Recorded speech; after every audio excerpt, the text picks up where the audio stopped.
Praise అలాట్. Hallelujah. Good morning. ఈరోజు దేవుని వాగ్దానము కీర్తన గ్రంథము 2వ కీర్తన 11వ వచనము.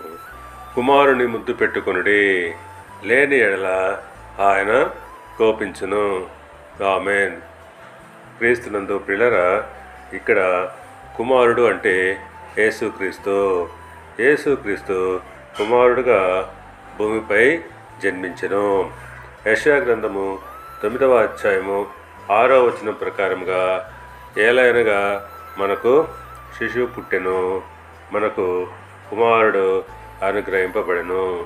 అవును, యేసుక్రీస్తు లోకరక్షకుడుగా 2000 సంవత్సరాలకు పూర్వము భూమిపైన కుమారుడుగా జన్మించెను. ఆయన లోకానికంతటికీ కుమారుడుగా అవతరించెను. ఆయనను మనము హత్తుకున్నట్లయితే ఆయన మన పాపము నుండి మనలను రక్షించును. అందును బట్టి కీర్తనకారుడు అంటున్నాడు, కుమారుని ముద్దు పెట్టుకునుడి, లేని ఎడల ఆయన కోపించును. దేవుడు మిమ్మల్ని దీవించి ఆశీర్వదించి వర్ధిల్ల చేయునుగాక. ఆమేన్.